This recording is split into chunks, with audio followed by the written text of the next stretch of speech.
The leaders of 47 nations concluded this week's nuclear summit in Washington, D.C. Dozens of countries are now pledging to fight terrorism by keeping tighter control on nuclear materials. And it looks as though China will back sanctions on Iran, which continues on with its nuclear program. For more now, we're joined by Pamela Falk, CBS News Foreign Affairs Analyst. Good morning. Good morning, Michelle. Good to have you here. Let's talk first about Iran and their reaction.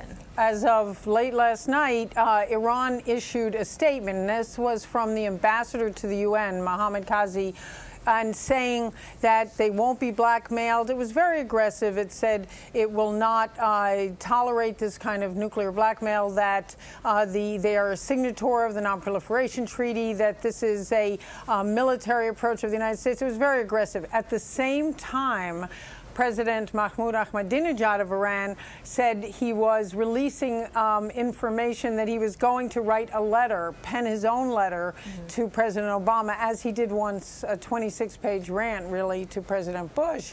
And the idea here is that you're hearing good cop, bad cop. They are reacting, but that's a reaction. Were you surprised that China is willing to support these sanctions? Well, let's first talk about what they're willing to support. Okay. China's on board for the negotiations for a new round of sanctions, okay. And so that's an accomplishment. And at the ministerial level, meaning Secretary of State Hillary Clinton and others did meet in Washington at the sidelines of the summit to talk about it, and they'll meet again in New York. They are on board for something. The ministry in Beijing said they still want some kind of peaceful resolution of this. So how much China is on board for is still a story to be told. But the fact that they are sitting down for a new round of sanctions, I think, is a piece of the accomplishment of the nuclear summit and of the U.S.-Russia treaty. There has been talk that Iran could achieve building nuclear weapons in the next 3 to 5 years. How effective would these sanctions be if they were put in place and enforced? Well, the problem with sanctions is if any other nation is helping, and there is still a significant amount of trade with Iran by China and other countries, then it undermines the sanctions.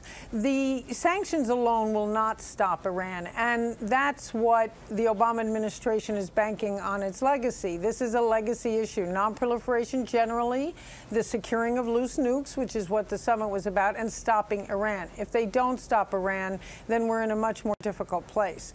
Sanctions alone won't do it, but the international community gathering together, and that was the idea here, was circle the international wagons, and especially the nuclear community, and try to isolate Iran. That may very well move Iran off the mark.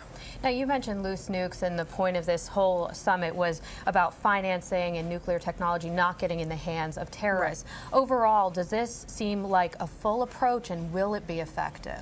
Well, it is a legacy approach by President Obama. He has started this a while ago. He started in September at the UN. He was the first president to ever preside over a UN Security Council meeting. He then has the new conference, and next month is a non-proliferation conference in New York. And I think the combination of all of these things is getting a lot of allies and at least nuclear states together.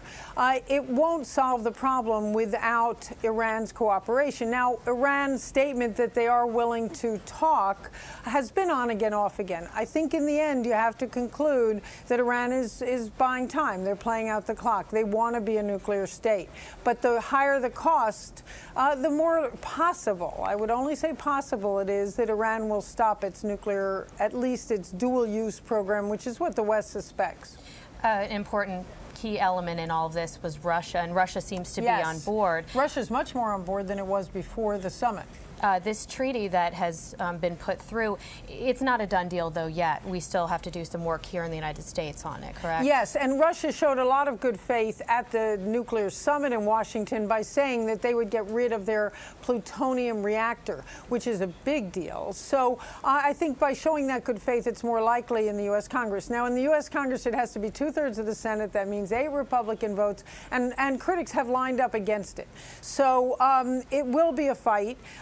Nonetheless, it is not health care. It is not an economic overhaul. There's a long line of Republican presidents and senators, including Senator McCain, who has questioned this, who have said they want a follow-up to Ronald Reagan's anti-nuclear approach, to President Bush's. And so this is anti-nuke. It's hard to be against it. I think in the end it'll pass. So instead of health care, it might not be such an uphill battle. Like yeah, I think that's true. All right. CBS News Foreign Affairs analyst Pamela Falk. Pamela, thank you so much. Good to be here, Michelle.